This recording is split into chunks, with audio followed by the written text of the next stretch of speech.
I drink till the night becomes another day, and the day's just another little thing in our way. There's something about the way you beat me down that I'll never learn. You're the pint of no return, the pain in my chest, the stain on your dress, the glass in my eye. But this life is a joke, and death is the punch. I Mothers of Mayhem! Beep beep kids. Welcome to Mothers of Mayhem, an extreme horror podcast. I am Marian. And I'm Christina. We are two Gen X moms who really love reading super fucked up books written by incredible indie authors. And we have made it our mission to make sure that they start getting the exposure and recognition that they deserve. So before we move on, we want to talk a little bit about content warnings. If you plan, this is not going to be for your children. And if you plan on listening to this podcast, you need to understand that we will be using the bad words and other profanities. It's basically unavoidable when discussing these books, but it's primarily just because of who we are as people. Oh, without a doubt, 100%. Oh yeah. And the genre of the genre of horror Christina and I primarily focus on is often referred to as transgressive, subversive, extreme, or splatterpunk. And there are other subgenres in there as well, like bizarro. But the important word to focus on here is extreme. It's not for your mother or your children. No. If grandma's around, grandma's going to be like, what? No. Yeah. And then she's going to pray for you. Yeah. She's going to pray for you so hard and probably cry while she does it. Oh, without a doubt. Christina is our resident genius here. So she's going to give you a little rundown on the subgenres and tell you a little bit more about them, give you a little bit more dates. Great. So transgressive fiction focuses on characters who are confined by societal norms. Some good ones are Story of the Eye, which Marian just read not too terribly long ago. Definitely fits that. Bret Easton Ellis and Chuck Palahniuk, I apologize. And then subversive it attempts to undermine dominant values and traditions of society. A Modest Proposal. Gotta get those babies, Yeah, lots of satire. You get lots of satire in this subgenre. And very political. Extremely political. Lots of political allegory. Animal Farm, 1984, Clockwork Orange. I mean, those are all that very much set the tone for that genre. And then Splatterpunk is something that just kind of started in the 80s. I say that it's not been that long, but guys, 80s was 40 years ago. Can we talk about that? We'll talk about that later because I'll just get all upset. But I was going to say, can we not talk about that? Because we're both like 42 now. We are. So it's graphic, gory, and there are no limits. I mean, when I say baby eating,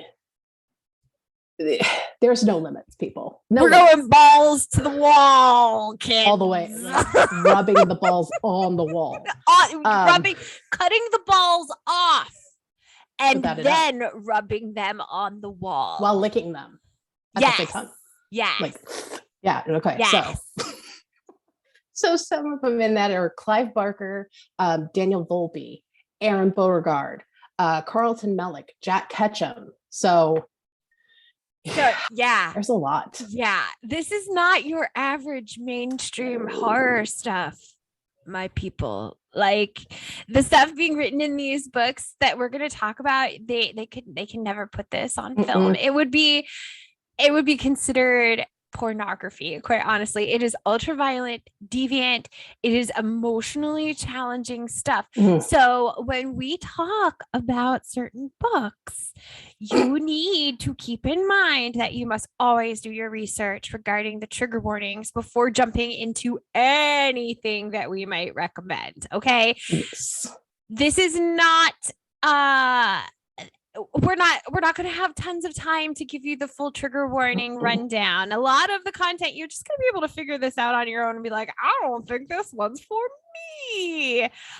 The one thing we will also warn you about is that this is not going to be a spoiler-free environment at times. We will try to give you a heads up if we're going to potentially ruin something important for you.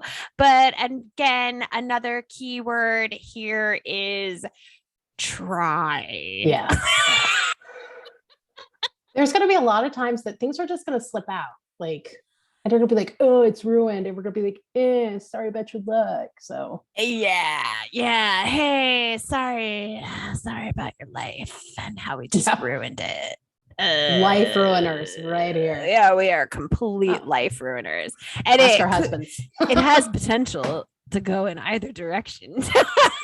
It does. We're either ruining your life in a good way or we're ruining your life in a bad way. I cannot speak. It's okay. Christina, you tell them how we met because my mouth is not working. It's all right. I'll take over. So Marian is on TikTok as The Fuck Did I Just Read, which I think is the greatest title ever. I was a huge fangirl. I did not want to approach her because, she's like, if you have not seen her videos, then I really feel bad for you and your family because you're missing out. Thank you. I feel bad for them and their families as well. You should look at the new Godless one. That one, I may have watched it 10 times because it's hilarious. So we were actually, she had seen a couple of my reviews before on Books of Horror, and we had an author that we had in common, and he did Hamster's Ball, which we will talk about later. Oh yeah. And it talks about hamster butt stuff. And we went crazy with the notifications for this poor man. And we just went back and forth. And we were like, hey, we're kind of funny. And we jive. Now, no one else thinks that we're funny. Well, no one else thinks we're funny. So you're welcome. Thanks for coming. You can thank your Jesus. It was fun while it lasted. Podcast 1, and we're done. It's a wrap. We did so well. Well, today, something you need to be mindful of. You can also find Christina on social media. She is on Facebook and Twitter. I'm telling you. This is going to be amazing. For Christ's sake. You can find her on Facebook and Twitter. Where do they find you at, doll? On Twitter, I'm the letter N_D horror books. And I try to keep up with what's happening, who's releasing, publishers, stuff like that. And then on Facebook, I'm just Christina Pfeiffer. And if you look sus, I can't add you, but But you can try. I'm watching. Feel the pain of rejection. Oh, I love feeling like God. I've got like 50 people waiting. I'm like, you're not getting into heaven. Yeah. We will reiterate all of this again to you guys at the end. Today, since this is our first recording together, and we have yet to grab ourselves any guests brave enough to just do this off the cuff with us, we are going to give you a rundown of our favorite top 10 reads of 2021. Now, I don't think they're ready. I don't think they're ready. Because if you are new to extreme and splatterpunk horror, you're about to hear a lot of stuff that you probably thought you would never hear with your own ear balls. And in the same sentence, like that's the thing, like so much in one sentence. Just wait till you hear the first one. So much happening here. Now I have to give my own personal little disclaimer here. I spent the last years of my 9 years of my life as a boring mom, full-time working nurse, small children. And just this summer, I started to get some of my own free time back, which just is how I got back into reading horror, extreme horror, splatterpunk, the whole TikTok thing, and everything just kind of exploded for me over the last 3 months. So a lot of the books that I'm going to talk about in my list are not necessarily 2021 releases. They are just books that I happened to read in 2021. And I think that's kind of the same for you too, right, Christina? I have a few that are 2021. Yeah. So while they are not all 21 releases, they are at least things that we had a blast with this year. Yeah. And it's not their podcast. So it's our podcast. So we can do it's our podcast, and you can go fuck yourself. Or was that too much? Was that too much too soon? I think because I feel like that's the overall vibe, and they're just gonna have to get used to it. It's definitely, we should get that tattooed. Okay, excellent. Yes. It's our podcast, and you can go fuck yourself. There you go. And how do you make negative amount of people listening? Because that's what we're gonna have. People are gonna be like, no, I'm taking my listen back. I hate you. Oh yeah, here we go. Suckers. Christina, you want to start it off? You want to tell the people about your number 10? Oh, I hope that you're prepared for this. So this actually, I had a different one, and I had to switch it because I was gifted an ARC, which is advanced reader copy of, I'm going to pronounce this incorrectly, Cerberus.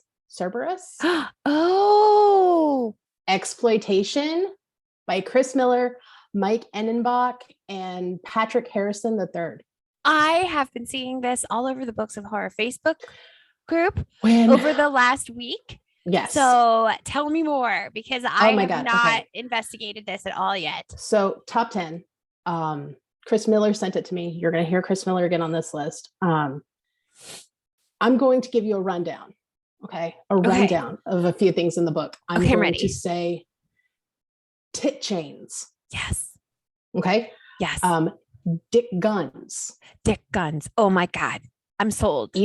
Evil scientists. Tit chain, dick guns.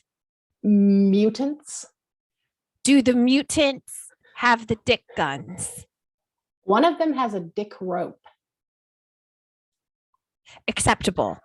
How? If people sleep on this, I'm going to go to their house and I'm going to steal their dogs. I'm going to do it because this is, I know. This is how serious I am about this book. It is phenomenal. It is. I mean, even without the puppy threat, the puppy theft threat, you had me at tit chain, dick gun, dick ropes. Dick ropes. I like those. I know. You just checked off so many fucking boxes for me. I checked off boxes I didn't even know that I had. Oh, congratulations. I know. So this new kink unlocked. Imagine if Grindhouse by Quentin Tarantino was actually written extremely well.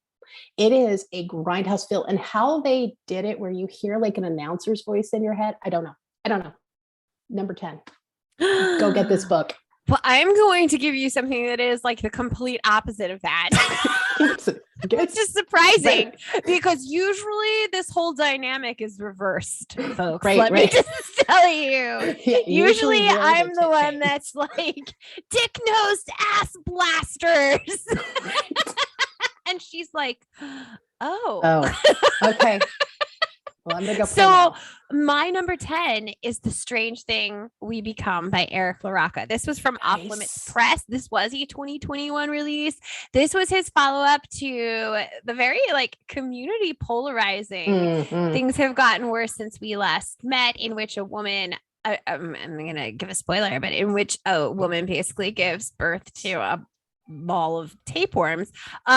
This is an outstanding dreamlike collection of short stories. It really highlights the tragedy and horror of real life challenges, Yeah. trauma, mental illness, toxic relationships. And there's this underlying current of just dread and anxiety that pulls you through the whole thing. It is out fucking standing. I cannot wait to see what he gives next, because this guy is, I hope we get to talk to him someday, because Lord have mercy, I can't even. I read the things have gotten worse since we last have gotten spoke. worse since we spoke. And like I don't understand how people don't, because you see some reviews and they're like, and I get it. And it's like, how do you not freaking get it? It's literally right there. Like, if you read it, you can get it. I have big theories on all of that. And if we ever do get lucky enough to talk with Eric Loraca, I think I would definitely expand on why I think people are so very black and white on this book. They really are. That is an extensive conversation in and of itself, which just shows the incredible depth of this guy's writing. And because it's a short book. Oh my God, incredibly short book, but there's a lot to talk about, And the same goes for Strange Thing We Become. So absolutely 100% recommend it if you get a chance. Fantastic. Girlfriend, I want to hear about your number 9. Yeah, I was just like, what is my number 9? Who am I? What day is it? I'm too big of a dork. I don't fucking just know. have to handwrite everything like a crazy person. Okay, so number 9 is actually a comedy. It's Frank Adler. Oh, Frank Adler. Brats in Hell. One of our reigning kings of Bizarro. Oh, yeah. Oh, Mr. Frank Adler. It checked my box. Number 1, it's freaking hilarious. It's like, it's got demons. It's set in hell, and it's about bratwurst. Like, yes, just everything. Yes, it's a barbecue in hell. It is, Frank. And it's just so like you're not prepared for the level of hilarity. Frank, your devil hot dogs were delicious. That's what's funny is the devil is trying to make his more delicious, and that's like the whole problem. The devil's dogs were not delicious. They were not. The devil was not happy. And I'm looking something up really fast because I think I get to say one of my favoriteest people. Oh my God. Give me 2 seconds. I should have looked this up. I'm a dum-dum. I should have looked this up. She's like, I'm a dangus. I know. I write every. I could edit this out in post. You could, but I won't. let's just show how big of an idiot I am, because I think I'm trying to figure out who did his audiobook. Oh well, I think it's somebody, but I don't want to say it if it's the wrong person. So we'll come back around to it. Yeah, we'll come back around. Hey, you! That's my son. Get out! Get out of here. Go find your real mom. My number 9, again, is a completely different vibe from Christina's. Do you hear my son telling me that he hates me? Welcome to Mothers of Mayhem. Why we're named Mothers of Mayhem. Number 9, Abhorrent Siren by John Baltisberger. This is from St. Rooster Books. It is an extraordinary commentary on the oh my God. This is a disaster. I love it. I love it even more than the first one. This is great. This book is it's basically an allegory about the American opioid pandemic or epidemic, and it's disguised as brilliantly exciting, bizarro zombie apocalypse-ish nightmare. Lots of allusions to the abuse of healthcare workers, the effect of substance abuse on families and communities, as well as perpetuation of generational trauma. But it's also super gory, and it has axolotls. So what more could you possibly want? Hello. Check. Yes, again, checking off all the boxes. Didn't even know I had an axolotl box. Congratulations. Now you do. Boom. Done. What's your number 8? Well, before I get to number 8, I was correct. It is John Wayne Commonale. Who does did Frank Adler's Brats in Hell? Yes. So we're just going to move on past that before we get a restraining order, because I may have a little literary crush on him. Just a little bit, not much. Christina has a thing for JWC. It's just, I don't know. It's just, and obviously look at this. This is prime real estate. Christina, this is a podcast. People can't. They can't. Exactly. That's the best part of it. That's the best part. She's beautiful. Don't let her fool you. Beautiful. What is your number 8? Actually, it is Come Forth in Thaw. What is this? By Jason Robert Ducharme. This is, and I'm going to trigger warning it. If you are not in a good place mentally, do not touch that book. It is very heavy with suicide, trauma, family trauma, just mental illness all over the place. It is definitely not one to read in a bad place. I actually IM'd him and told him how it affected me, especially as a parent to a child with mental illness, as well as myself having mental illness. So it's a good one, but it's really hard. I really appreciate books that take a cold, hard look at the realities of living with mental health challenges, because there are far too few of them. And actually, mental health is something that comes up a lot in this particular genre of horror that we really, really enjoy, but it is often not used. It's often used as a part of the more explicit nature of the horror. So when you get something that's more reality based, I just, I love it. But y'all, really I've been a mental health professional for like 13 years. So I'm a little bit biased. Right. And I'm a little bit crazy. So I'm biased. Okay.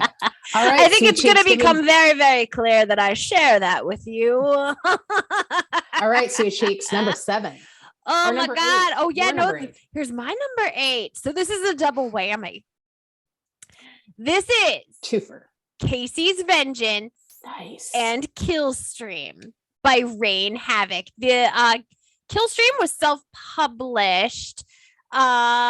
Casey's Vengeance also self-published. These are godless exclusives, primarily because Killstreme has been double banned from Amazon. Twice. It is not available for digital download or for paperback sale because it is just too nasty. Now, you might be able to get a signed paperback from Rayne. Yes, if you contact Rayne Havok directly through social media, she is very accessible. You might be able to get a signed copy. But this is the story of a man who likes to get off on snuff films, and he pays an extraordinary amount of money to participate in one of these films. But he gets a lot more than he bargained for, even though he deserves all of it. This does have a scene that will forever change your emotional response to the word suck. And then Casey's Vengeance provides the backstory that allows us to understand how these badass motherfucking ladies of the Killstreme corporation got started together. So this is 2 fantastic novellas for women who are looking for a fantastically cathartic reading experience. And you just can't go wrong with Rayne Havok. She is an extreme horror splatterpunk star within the she's a national treasure. She is. So if you're gonna start anywhere, like Rayne Havok is a great place because she is such a treat. She really is. And like when you interact with her on Facebook, she's so flippin' cool. Like love her. She's not too uppity. You know what I mean? She's not she's just like the coolest person. Yeah. I really hope that I get to meet her in person one day because I think that'd be awesome. And that's another thing that's really important for you guys to know about this whole indie author community. They are all so accessible that it's just, it's fantastic. It really is. And then it's kind of bad for someone like me who's like, oh, you talk to me? Okay, sucker. Now you have a stalker. All caps. What's your number 7? My other literary crush, Chandler Morrison and Human-Shaped Fiends. I have not read this one yet. It's been in my list for ages, but I have not read it yet. It is the closest to perfection that I have read in a book. God damn, Christina. Yeah. Give this to Chandler Morrison. You're just going to hand this over to Chandler Morrison right now. We're only at number 7. I sent him a message. I was like, I love you. I didn't really say that, but like if he read between the lines, he would totally get it. Again, you can't see me, but this is prime real estate, people. Prime. Absolutely. It's not. It's like the bad house with all the junk cars in the front. What the neighbors keep calling township about. It looks like it's been set on fire a few times. So with Human-Shaped Fiends, it is a splatter western. But what's so great about it is he becomes very meta. So he does a chapter of the splatter western, and then he does a chapter about him. So it's extremely meta. And he talks about how he doesn't want to let fans down after reading Dead Inside and how he feels like he owes it. And, you really find that authors don't owe us anything. No. But you know what? This is a concept that I've not heard of before, that I've certainly never read anything like that. And I will tell you folks right now, even though Chandler Morrison is a pretty big name, he's actually one of the more mainstream authors within the extreme horror splatterpunk subgenres. I have some personal, I struggle a little bit with Chandler Morrison and his characters. So I don't always jump at the chance to read his stuff. Dead Inside is fantastic. But there are other books of his where I've been like, I don't know. But this, like you said, this is a brand new concept that's like so intriguing to me. Like it just bumped this up my priority list because like that's fascinating. It really is. And I hadn't read anything like that, especially because he's very self-deprecating in it. And he's very like... That is not what I would expect from Chandler Morrison. Just gonna put this out there. Interesting is the persona that he puts forth. He kind of strips it down in Human-Shaped Fiends. I have to read that. And I think that's what really got me, because you watch his Twitter, you know, and he seems very pompous, very yes. But this strips it down.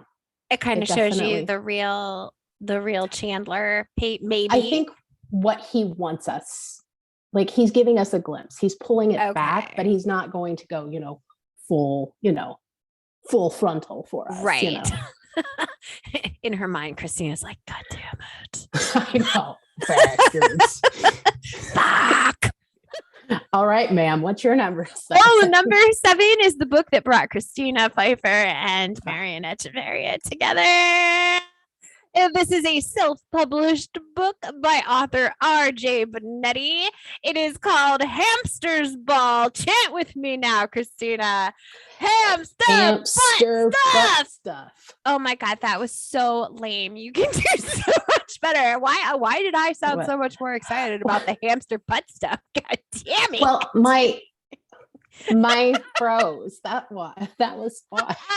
Yeah, she's gonna tell you that. I am. I'm going to tell you all the lies.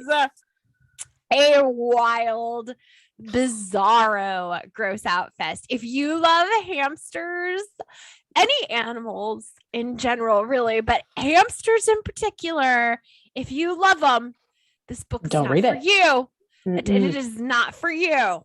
Even though at its heart, it is A Tale of Revenge, which is one of my favorite things in the whole entire universe. You give me all of the revenge tales, and I will be a happy mother. There is an incredible twist at the end of this book. Like, I can't even. You guys. Great. But there's also a huge body count. Oh my God. And literally hundreds of hamsters. All hamsters were harmed in the making of this. I'm sorry if I'm making you sad, friends, but it's true. And this story made RJ Benetti an instant buy author for me. Like, this book is friggin' wild. I fucking loved it. If I may, it's Nutso Buttso. It is, as Christina would say, it is a Nutso Buttso. Pun intended. Wait, literally Nutso Buttso. Pun intended, people. Pun intended. Oh God. All right. I need a moment to calm down. What's your number 6? Well, number 6, number 6. Okay, so this book pissed me off so bad. And it didn't piss me off because it had bad writing. It didn't piss me off because like the characters were terrible. It pissed me off because I got to like the end and I said motherfucker so loud because Eric Butler likes to screw with us as readers. And that's why he's my number 6. It's because I love him and I will read him. Placed him on my top 10 list because he hurt me. Oh, he hurt me. And he does it every goddamn time. Every time I read something of his, he just is like, I am going to fucking slap you across the face. Like, it's the worst. It is the absolute worst. You beautiful garbage angel. He really is. And he's so sweet. He's such a good, like, he's totally accessible. So, this one has go ahead. Goat people and dumb teenagers and goat people. Well, like a goat person. What? Okay, now come out with it. Is it goat people plural or goat person singular? It's just one. It's good enough for me. Continue. Check. It, like, he gives you hope. And then he does the opposite of what Barack Obama's campaign slogan was. Eric Butler gives you no hope. And no hope. Only devastation. Damn it, Butler. Damn it. Oh, look, you have a new one coming out. I'm going to read that. Stupid. Every time. I'm only doing this because I hate myself. I am a huge masochist, especially with Butler. It's so funny because he's got so many good ones, but this one, God, yes. This one, if you, I gotta piggyback on here. I'm sorry, I don't mean to like interrupt, but because of Christina, got into Eric Butler's Dawn, Texas series. No, I've only had the chance to read the first 2, 1969 and 1952. Something like that, yeah. Yes. Well, 1865 came out. I haven't had a chance to read that one. And now he's going to be dropping 1926. So I need to get on these. But this is an amazing series. And she is right. Like, he will make you think everything's going to be okay. And then he's going to be like, ha, you stupid bitch. That's exactly what he said. He's probably like writing it going, oh, Christina's very excited. Everything's great. And he's like, stupid bitch. Because everything's about me. This is gonna be great. She's going to rue the day she was born. All right, ma'am, you're number 6. Oh my God, thank you for keeping me on track because I totally forgot what we were doing for a minute. This is The Captive Dwarf by Sean Hawker. This book is also known by another title, which is Die You Fucking See You Next Tuesdays. And I say that because I know the C word is not a word that all women enjoy. I personally find great fun in it. And I will use it quite frequently, but I will respect your ears today. But yes, Die You Fucking See You Next Tuesdays. So, okay. All right, buckle up. Oh, I'm telling you, children, buckle in. Yeah, here we go. Les and Marjorie are like the most disgusting human beings ever, and they have fertility issues. I mean, and considering who Les and Marjorie are, like, that's not a terrible thing, because these are like horrible people. But to satiate Marjorie's need for like the mommy experience, Les hires a little person named Gary, like an adult little person, to fill the role of their child for a weekend. But poor Gary has no idea what he has actually signed up for. And let me tell you, when it is Nutso Buttso. And again, quite literally, it is Nutso Buttso at times. Yes. I fucking love this book. So I'm dealing with a malfunction. Keep going. Oh my god. My fidget just exploded all over my floor. So, she's literally covered in slime right now. I am. Oh my god. While you clean yourself up, do you want me to go ahead. Wait, you already did your number 6, right? Yeah, I can go on to, I got this. All right, so I'm gonna bump ahead to my number 5 while she removes the orc spunk from her hands. And put it on my kid's poor Batman sheet. Jeez Louise. Go on. My number 5 is by Daniel J. Volpe, who is one of, I think, the most outstanding writers that we have in the genre right now. Without doubt. And this book is Talia. This was self-published. Talia was originally introduced in Daniel's book Billy Silver, but there is something incredibly special about this character. This book provides us some insight into her like brutal journey from victim of the sex industry to an absolute goddess of vengeance. One of my all-time favorite characters. I will read anything Daniel writes that includes Talia as a primary character. Like this woman, I want to be her. I don't think I want to have to go through what she went through. Yeah, right. Like I don't want to have to like go through that level of trauma, but I also respect the anger. And I wish I could I wish I could do some of that stuff. Right. How are you, darling? Are you great. okay? I'm great. I'm doing spectacularly. Me and my stupid ass. What, man? Tell me about your number 5. So my number 5, bear with me here, is Lewis. I gotta put this down because I have it all over my pants. Is Lewis Kelly and Hunger. I have not read this book. It's loaded in my Kindle, and I have not read it yet because I am, as Christina says, book stressed. We are book stressed. We are drowning in books. We really are.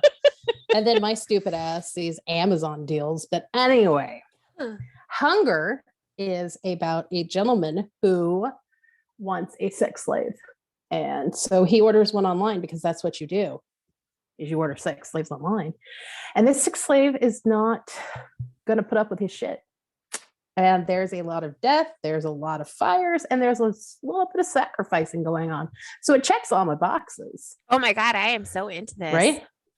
You said angry sex slave, Yes. fire, and death. Yeah. Yeah. And thank you Like, for hello.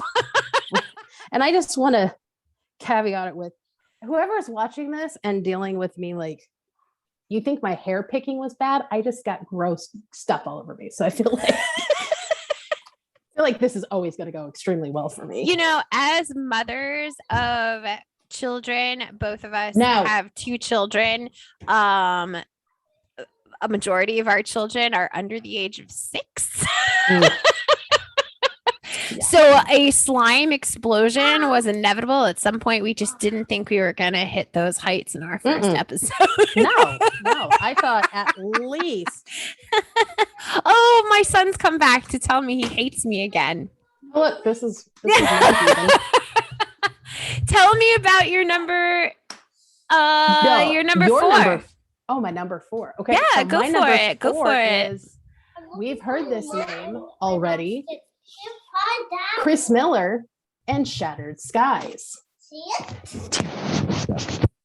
Oh my gosh. This is going to be so amazing. We're professional podcasters. Oh my God. And that's kind of, funny enough, I feel like this is actually extremely, like, as mothers who read stuff like, this is our life. This is it. Welcome to it, you suckers. Welcome to our own personal hell. I love my children, but maybe I should have gotten a goldfish. Yeah, me too. So, Chris Miller, 1035 at the United Bank. First United Bank. This story is the most depressing, sad, heartbreaking story I've ever read. It will take your soul out, like rape it, and then flush it. It is so sad. I ever lose my mind, I will always remember this story. Always, forever and always.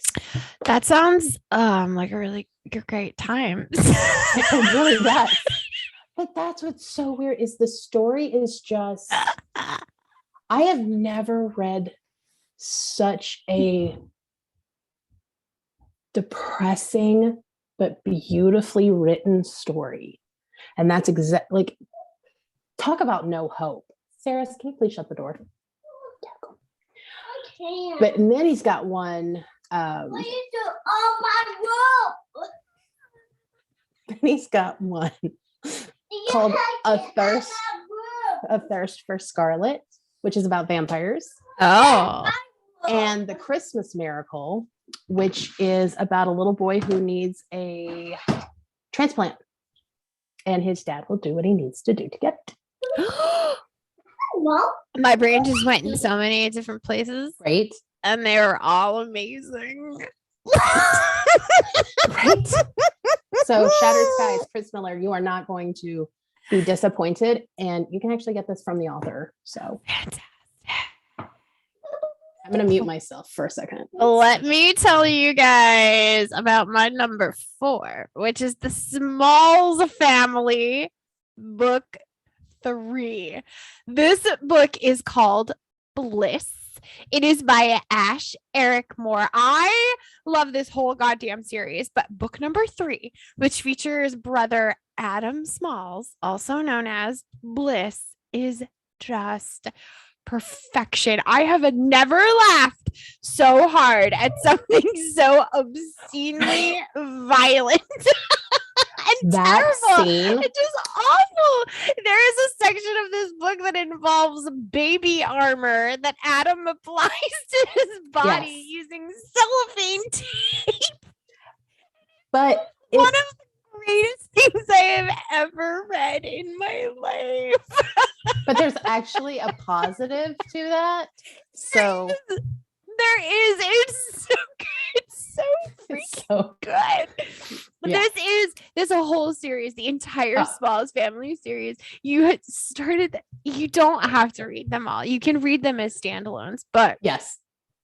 do yourself a favor. Go to godless.com and download all of them because you will have no So much regrets. fun. Yeah. You really won't. And they're like 50 cents a piece. They're like literally 50 cents a piece, and they are pure magic. I don't want to say heaven, but pretty close. It depends on what your interpretation of heaven is, because I might just be fucked up enough to label it that way. Right? What's your number 4, doll? Oh, there we go. Oh, she's mad. She is very angry at me. Oh, My number, wow. I'm gonna sleep with both eyes open tonight, let me tell you. My number 3, Joshua McMillan's The Best of Intentions. Oh man, this is in my physical TBR pile, and I have my sights on it. I'm hoping this week. It is perfection. Okay, perfection. I've been looking forward to it. I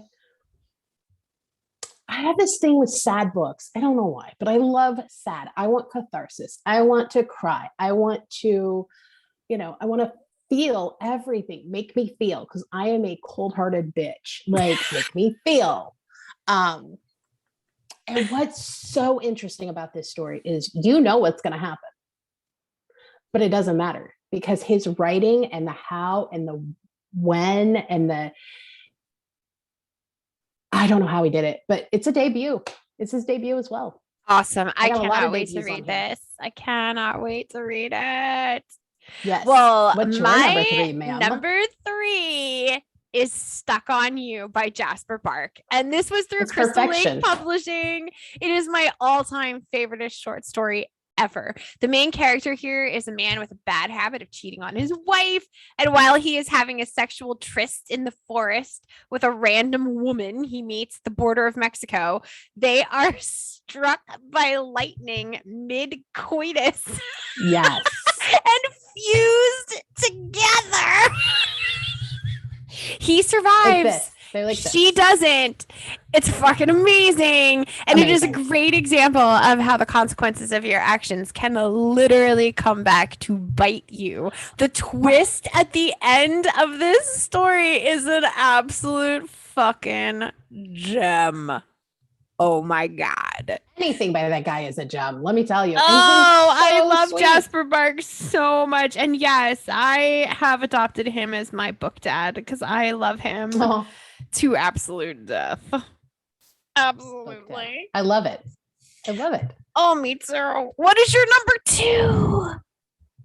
The Cosmic Anomaly by Hank Lester. I have not read this one yet. Again, this one dropped during 31 Days of Godless, but I don't think it was part of the formal 31 lineup. So I kind of skipped over it because I was so preoccupied, but tell me more, because I might need to put it in there. Oh, you definitely do. It is. I have never read a book like it. It's splatterpunky. It's creature feature, which is really interesting because I don't typically like creature features. There's some body horror. There's YouTubers getting their just desserts. And I think we all know a YouTuber that we're just like, if you would disappear, I wouldn't really care. Hell yeah, especially having young children. Right. Blippy. Sorry. That's a personal thing. I've got to be a therapist, not YouTube. I heard nothing. But definitely. And Hank is he is like the sweetest. He really is. And super personable, super accessible, and it's an amazing book. It really is. And it's a debut. I do not often do cosmic horror. I will read cosmic horror, but I am not a huge fan of cosmic horror, and I will just put that out there. So now shout out to another horror fiction podcast out in the world of podcasting, Old Gods of Appalachia, very eldritch based in its storytelling. So I do love that. But is this like super, is this like Lovecraftian cosmic-y stuff, or is this like, what's the overall vibe here? See, I'm so bad at that. I'm so bad at like classifying a book. I'm like, it's got words. Like, I'm an idiot. It's alien-esque. Okay. With body horror elements. Okay. And that's it. That's all I got. Again, like, I'm just like, it's a book with words. It was a book with words, but it was really good. And you would think I would know a little bit more since my bachelor's is in English literature, but I don't. Well, hey, my number 2 is a book that has a lot of words just in its title. Oh, I love it. I love it. I want you to say this twice because I love it so much. Okay. So my number 2 is James and the Giant Pulsating Mass of Pissing, Shitting, Screaming, Puking, Burping, Bleeding, Farting, Sweating, Ejaculating, Genetically Modified Monster Meat by Kevin Sweeney. Just one more time for the kids in the back. James and the Giant Pulsating Mass of Pissing, Shitting, Screaming, Puking, Burping, Bleeding, Farting, Sweating, Ejaculating, Genetically Modified Monster Meat. This is from Black Rainbows Press. This was the first book I ever read by Kevin Sweeney, and I instantly fell in love with this man. This book is vagina bananas. And it will forever be one of my favorites. It is an absolutely obscene, absurd, vile retelling of Roald Dahl's classic James and the Giant Peach. The trigger warnings on this one are friggin' endless, but goddamn, I fucking love it. Right? I love it, and I love Kevin. Kevin and Marian over here. Everyone else over here.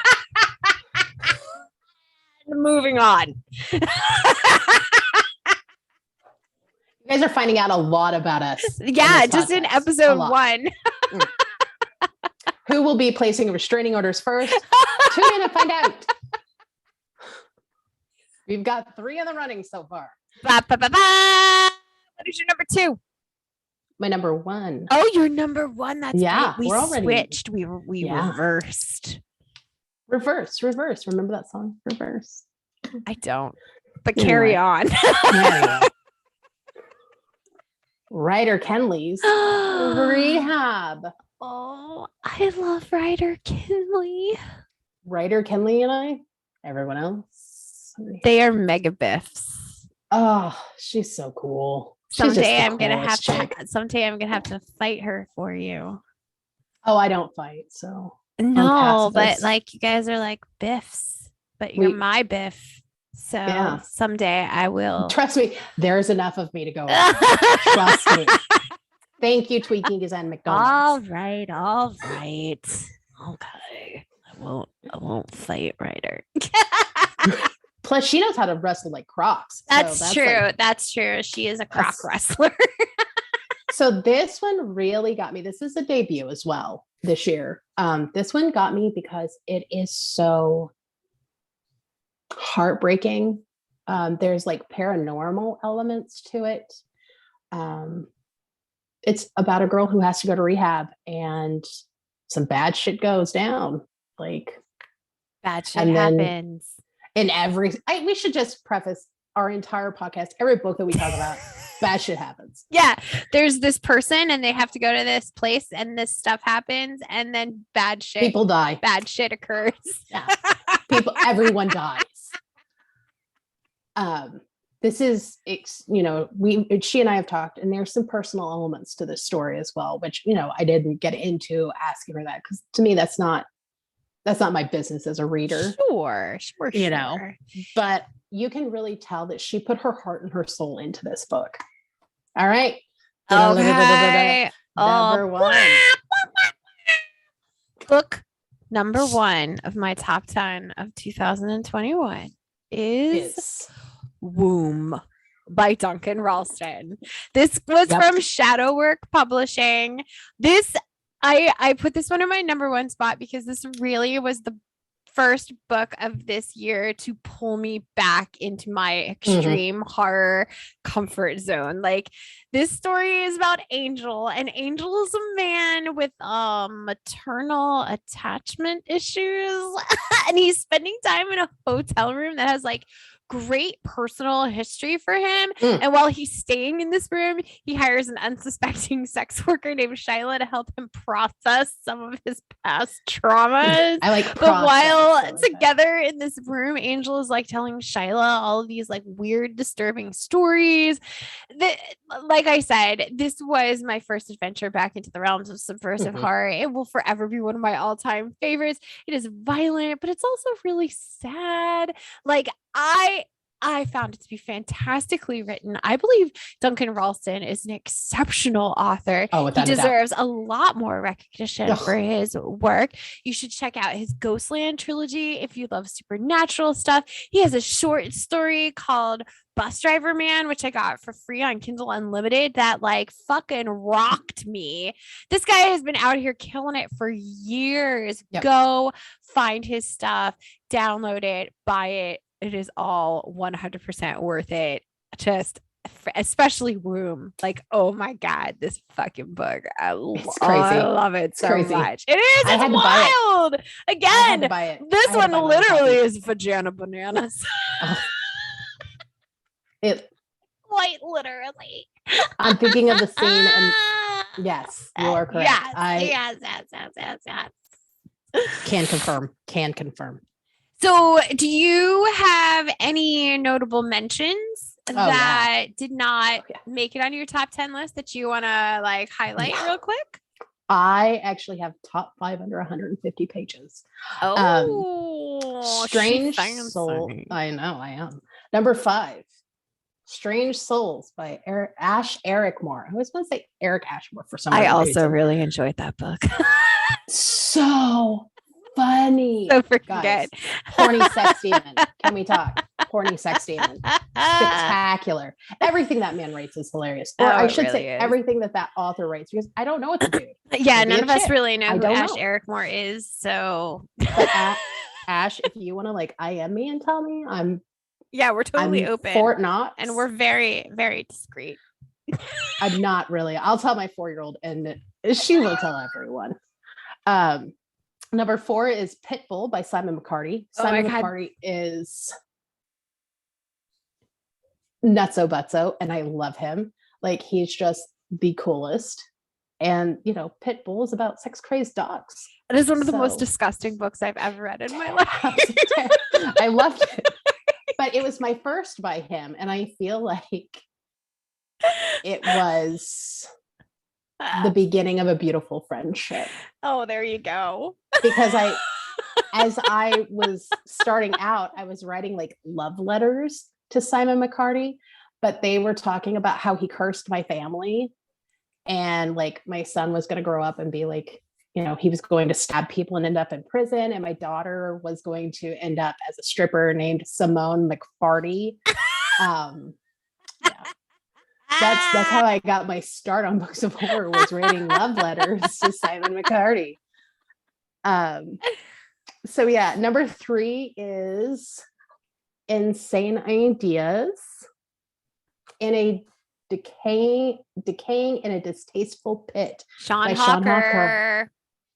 Sean Hawker is also a very, like, all these people are very sweet. Like I say that about all of them, but it's true.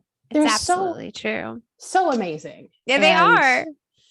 And then number 2, this one hit me. Unfit by RJ Benetti. Oh my God, it was so good. It was so good. But it really hits. Like, it does. Really difficult read. It was. If you have lost a child, be very careful with this book. Yes. Be very careful if you have any fertility or infant loss traumas in your history. That one will hit you hard. Yes. And then number 1, is Night Shift by Miss Lindsay Crook. Oh, Lindsay Crook. Oh my God. I love her. I do. She is so amazing. Oh my so God. amazing. You guys, Night Shift is fucking wild. It will check boxes again that you do not have. And you're just Holy like, fuck yes. absolute crap. Right. All right, Oh my ma'am. What's God. your honorable mentions? Oh my God. Well, I also had several semifinalists, I call them. To Be Devoured by Sarah Tantlinger is absolutely gorgeous. It is gorgeous. Tell me and about it. It is horrifying. It is the story of a woman with mental illness who becomes preoccupied by the idea of love in its all-consuming nature. And it is just a stunning novella. Sarah Tantlinger is a Bram Stoker award-winning authoress. This book, you can find it pretty much anywhere, and it is amazing. My other one is The Slob by Aaron Beauregard, because he really hit it out of the park with this book. It is really just completely oh my God, you guys, trigger warnings galore. I was just you just need to be prepared. Like, if you're any of these next 3 books that I am going to tell you about, like, you need to understand that you better be ready. You better be ready. My other one is Gob and Knob by Simon McHardy, who is the king, the absolute king of extreme splatterpunk. This beautiful bastard. Oh my God. Gob and Knob. Gob is a giant 400-pound ugly man with a parasitic twin who just happens to be a 16-foot dick. So yeah, this book is beautifully written and just a stunning masterpiece of literature. And then I feel like I need to give the biggest shout out to David McCluskey, who just came out last month with the book Zola. This book absolutely claims the throne as the most disgusting book I have read so far. Yeah, without a doubt. This is the only book I have read that actually made me feel kind of sick while I was reading it. Like, I literally had to put it down and just laugh, like cry laugh for like 10 minutes before I could pick it back up and get back into it. He has raised the bar when it comes to gross out horror. Like, this book, oh my God, just amazing. And the incredible thing about David McCluskey is that he can write something as horrific as Zola, and then the very next day he sent me an advanced reading copy of a children's book he just wrote called The Seagull's Tale, which my daughter is going to be reading and reviewing for him once I can get her once she finishes up with the book she's reading now. And but I was reading this horrifically disgusting, gut-churning, gross out fest. And the very next day I was like, yes, child, read this book about the funny seagulls. Well, that's right. That's what's so interesting about David. And I would love to point out that I consider him to be like a Renaissance man with writing. Yes. Because he can write something like Zola, but then he can turn around and write something like he has a Christmas story that's written in verse. Yes. And it's a comic. He has a comic book that is about 3 demons going to Earth trying to find the devil the perfect gift for his death day. Yes. I mean, he also has Short Sharp Shocks, which is a graphic novel collection of short stories that are very like creep show night gallery in nature, which is like huge. I love creep show, night gallery, like all that kind of stuff. Twilight Zone. He also has one with Matt Shaw. Does he? Graphic novel with Matt Shaw. Which one? It's Sick Bastards. Nuh-uh. Sick Bastards. I didn't know that because I totally have that. Yeah, I need to go back and look at that again. If you it's 32 pages, so it's like the first section. Oh my God. And it's phenomenal. You know who told me that that existed in graphic novel was Duncan Ralston. He was like, hey, did you know this is in graphic novel form? And I was like, shut the front door. I did not. Yeah. And I went and downloaded it. And that was at a time where I had not yet become aware of David and all of the magical things that he does. Also, I'm just going to go ahead and add this one to my list of notables, but Matt Shaw. Sorry, friend. Matt Shaw is one hell of a splatterpunk extreme writer. Yeah. His books, Whore, Porn, Rotting Dead Fucks, and Sick Bastards. And he did a choose your own adventure extreme horror book this year called Roll of the Dice, which was fucking amazing. Yeah. So he's definitely another person who needs to be on my list of runner-ups. There is one book by him called The Call, and there is a scene in it that I have, and guys, it's really bad. Like it has to do with a child. I will never get that scene out of my head ever. Oh my God, that's like the John Ethan's books, like The Groomer and Into the Wolf's Den.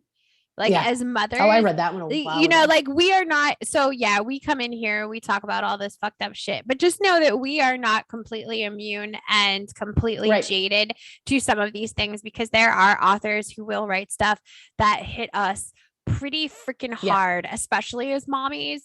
But I think Christina and I can also both safely say that we enjoy the emotional challenge. We are both at places in our lives and in our mental spaces where we can handle this stuff and process it appropriately and not allow it to come in and re-traumatize us. So, you know, I feel like it is important for us to say again, now that we have wrapped up our lists, these books are not for everyone. You need to do good research before you jump into any of these. We do not pay therapy bills. We are barely getting by as it is. So you need to take responsibility for your own psychological well-being. And if something feels like it's going to be too much, you need to just stop and walk away. You can, you know, this is a great segue into contact the authors. The authors are amazing. They want you to enjoy the story, not be traumatized to the point where you may hurt yourself, or that's not what they're going for. And then you can also contact Marian and I and be like, hey, have you guys read this? And if you have, if we have, or if it's on our list and we're like, hey, you know what, let me read that real fast and I can get back to you. Absolutely. And again, at the end of the show, we're going to refresh you with information regarding how you can contact us and how you can follow us on social media. We are going to take a quick break here because it is time for the ad zone, bitches. So we'll be back in a minute.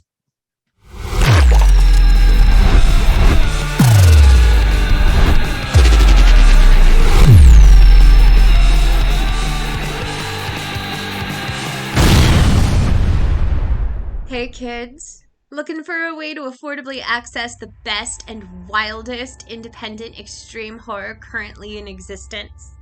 Godless Horrors is the place to be. Go to www.godless.com to gain access to thousands of extreme horror and splatterpunk books from the genre's best and brightest independent authors.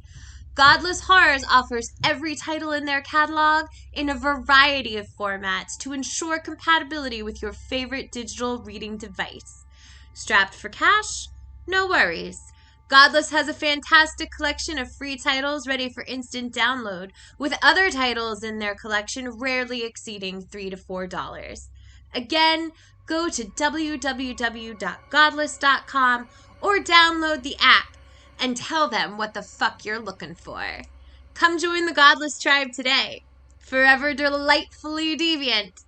Forever godless.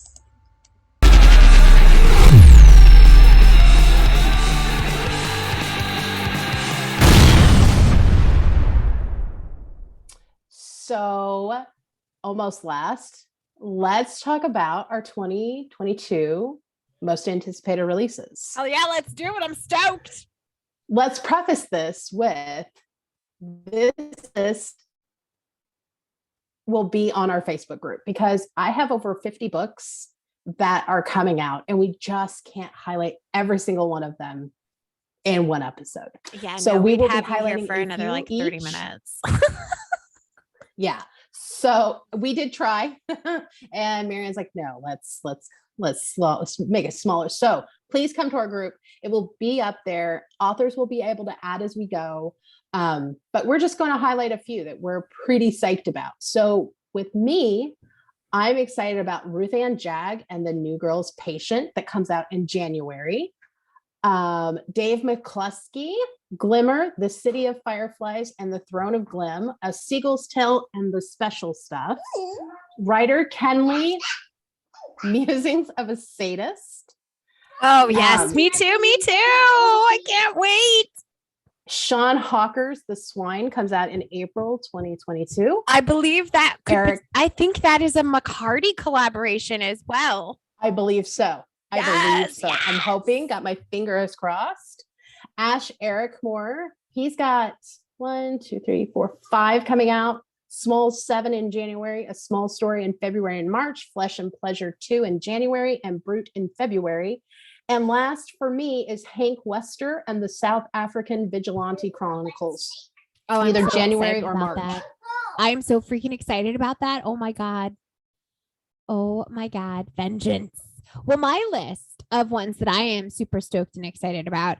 Number 1 is going to be D.E. Grant's Cursed Legacy. So the first book in this series is Cursed Plantation. It is available through godless.com. You can also order it on Amazon, but it is a supernatural, paranormal-ish horror story revolving around the slavery of the 1860s in Southern America, and it is one hell of an amazing book.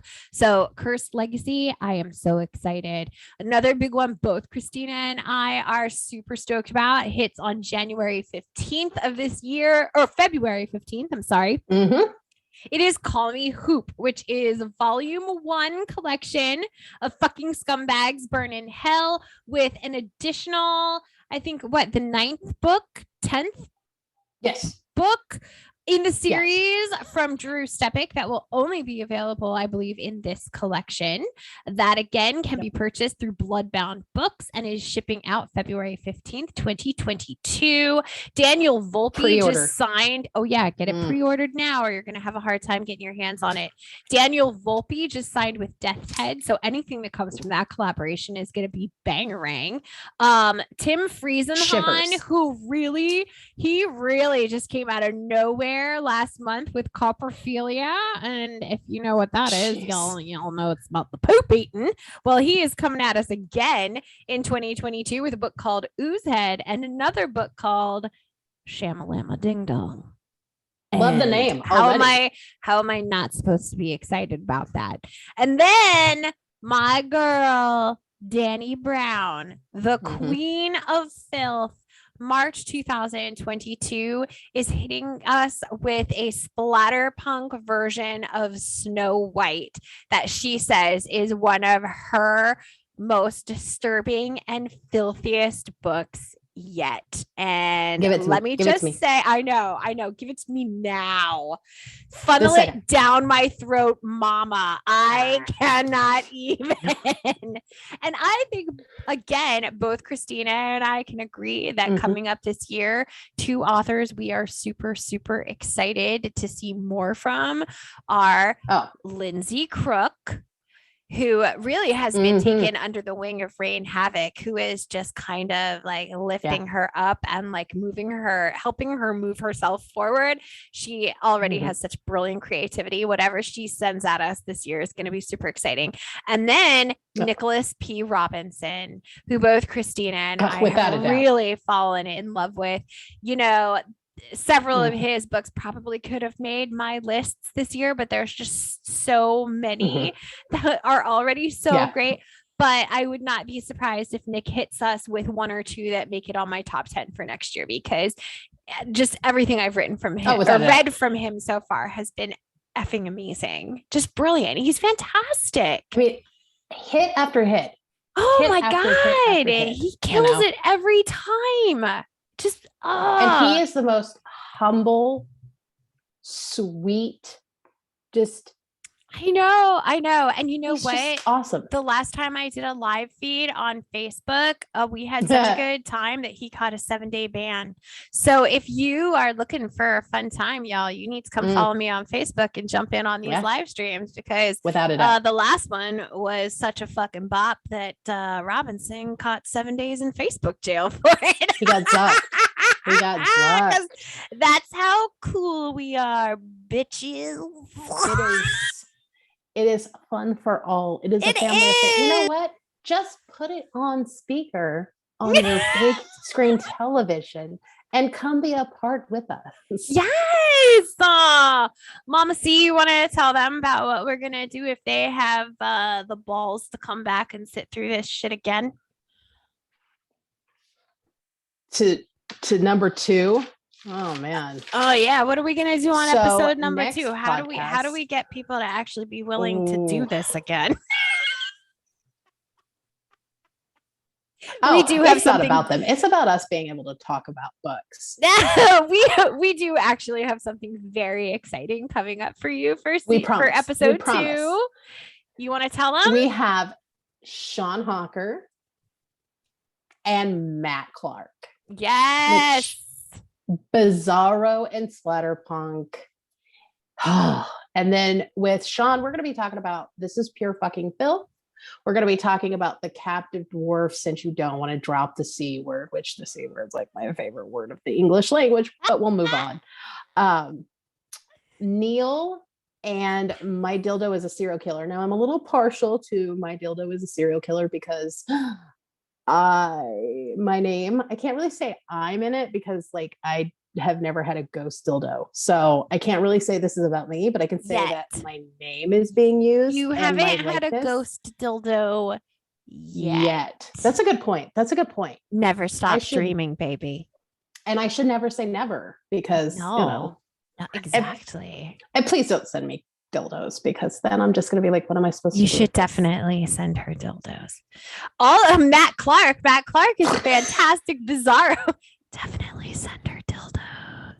Matt Clark is a fantastic bizarro author. He has a fantastic sacrilegious, just absolutely obscene series called The Second Coming. Coming spelled Cumming. So I'm sure y'all can get that idea. He has new books coming out. The Whole World Has Gone to Turd, as well as Those That Remain, which will be hitting in early 2022. And one of my personal favorites of Matt's from this past year, Things Were Easier Before You Turned Into a Giant Fucking Mantis. And I can't wait to talk a little bit more about that book, because it is not, it is far deeper than it would appear on its surface. And I can't wait to talk to these guys. And I am so grateful that they were willing to jump in here. I know. But I will say, right, Those That Remain and The World Has Gone to Turd actually come out in December. Yeah, that's right. December. See, there's too much going on, and I'm starting to lose track of who's dropping what when. This is why you need to follow Miss Christina on Twitter.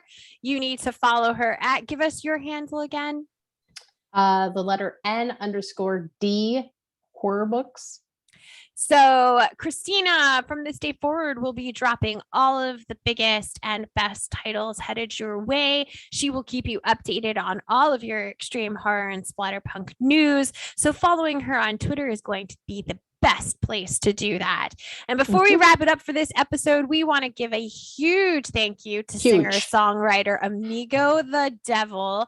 You cannot believe just how odd and just emotionally overwhelmed we are Mhm. to have him supporting our podcast and giving us his blessing to use his song Hungover in Jonestown as our theme song. I am a massive fan. We are beyond honored by his willingness to associate himself with our shenanigans. Also, an extraordinarily large hug and an abundance of thanks to Drew Stepik, founder of Godless Horrors, designer of our fucking rad logo. It is too long of a story for Really us to is. tell you, but Drew is 100% responsible for bringing Christina and I together. He had no fucking idea he was doing it, but we love him for it, whether he likes it or not. He's stuck with us now. Oh, we're like herpes. Suck We're not it. going away. Yeah, we're not going away, friend. Nope. Finally, thank you to our secret tribe of beta listeners who helped us refine this mess.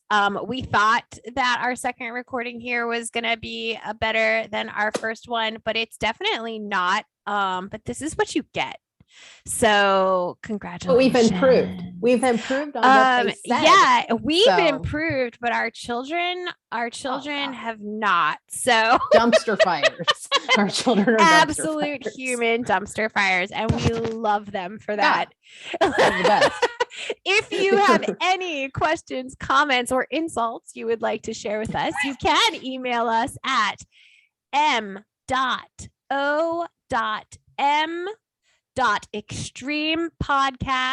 m.o.m.extremepodcast@gmail.com. Christina and I are also very accessible on social media. Again, follow her on Twitter. If you would like to get Funzo Bunzo daily new reviews of extreme and splatterpunk books, you can follow me on Instagram and TikTok at TF Did I Just Read with underscores between each word. But I am also incredibly active on Facebook, where I get a lot of engagement from our indie authors. So if you are interested in having more engagement with them as well, come follow me on Facebook. TF Did I Just Read, and that is without underscores. So yeah, that's it for this one. Yeah. So In the until can part next 2. time, come back for part 2. We're gonna talk with Sean and Matt, and until next time, go raise some hell, children. Make your book mommies proud. We love you. Bye. Bye. Life is a joke, and death is the punchline. Oh, life